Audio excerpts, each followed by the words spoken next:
สบายดีทุกๆคนเนาะมื้อนี้สิมาแนะนำวิธีการเปิดใช้งาน Wizard Play หลังจากที่ห่างหายไปโดนดนเนาะเพราะว่าช่วงนี้ก็คือว่าติดภารกิจน้อยหนึ่งเนาะอาจจะบ่ได้อัปคลิปเพื่อบ่เป็นการเสียเวลาเดี๋ยวเราไปเริ่มเฮ็ดกันเลยก่อนอื่นเราก็แตะเข้าที่ Wizard Play ของเรา Wizard ของเราเนาะหลังจากนั้นให้เราแตะเข้าที่ฉันทางลุ่มสุดเลยทางรูปผู้คนเนาะหลังจากนั้นแตะเข้าที่ตั้งค่าจะแนะนำก่อนเนาะถ้าว่าผู้ใดบ่ทันเปิด Wizard ขึ้นมาหรือว่าบ่มี Wizard Play เนาะแม่นคนนั้นยังบ่ทันได้เปิดใช้งานให้แตะเข้าที่ฉันอาจจะมีบริการแบบนี้บ่ถ้าว่าเราบ่ทันเปิดมันจะบ่มีบริการแบบนี้เนาะให้แตะเข้าที่ตั้งค่า1 บาทหลังจากนั้นแตะเข้าที่ทั่วไปหลังจากแตะเข้าที่ทั่วไปแล้วมันจะมีคำว่าเครื่องมือ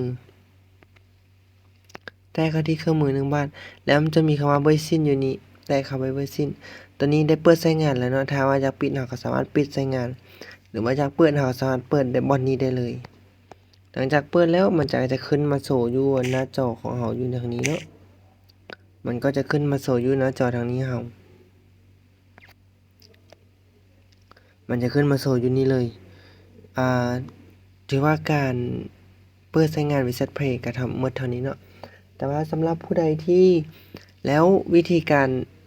รับเงินเด้รับเงินแล้วจ่ายเงินทาง Wizard Play เด้แล้วเราสามารถเฮ็ดได้แนวใดเดี๋ยวมีเวลาเนาะจะมาเฮ็ดตัวนั้นให้เบิ่งแล้วจะมาแนะนำวิธีการปีนี้2024เนาะเราสามารถรับ Wizard หรือว่ารับWizard จากคนจีนที่โอนเงินเข้ามาให้เราได้แล้วและเราก็สามารถใช้จ่ายผ่าน Wizard Play ได้คือกันแต่วิธีการมันก็บ่ได้ยุ่งยากแล้วก็บ่ได้ง่ายเกินไปเนาะแนะนำทุกคนก่อนแบบนี้อันดับแรกหรืออันดับที่เนาะต้องมีพาสปอร์ต1 เล่มพาสปอร์ตต้องของเราเองเนาะพาสปอร์ตเด้อเนาะให้ทุกคนไปเตรียมพาสปอร์ตเอาไว้เดี๋ยวคลิปหน้าจะมาแนะนำวิธีการเฮ็ดเดี๋ยวนี้ให้ทุกคนไปเตรียมพาสปอร์ตไว้ก่อน1 เล่มเนาะถ้าว่าไผบ่มีพาสปอร์ตบัตรประจำตัวหรือสำเนาควานอื่นเฮ็ดได้บ่อันอื่นมันเฮ็ดบ่ได้เนาะยกเว้นพาสปอร์ตอย่างเดียว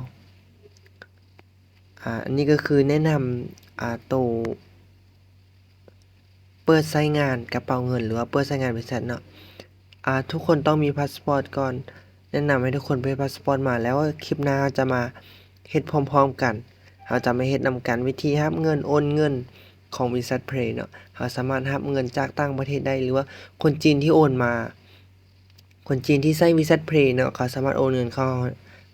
ของ Wizard เราได้และเราก็สามารถโอนให้เขาได้เช่นเดียวกันตัวนี้ก็จะมีเทคนิคน้อยหนึ่งเนาะแต่ว่าที่สำคัญก็คืออยากให้ทุกคนไปเตรียมพาสปอร์ตมาก่อนถ้ามีพาสปอร์ตก็สามารถเฮ็ดได้สำหรับคลิปนี้ต้องขอจบคลิปเพียงเท่านี้เนาะเดี๋ยวคลิปหน้าเราจะมาเฮ็ดตัวรับเงินของ Wizard เองล่าสุด2024เนาะสำหรับคลิปนี้ต้องขอกล่าวคำว่าสบายดี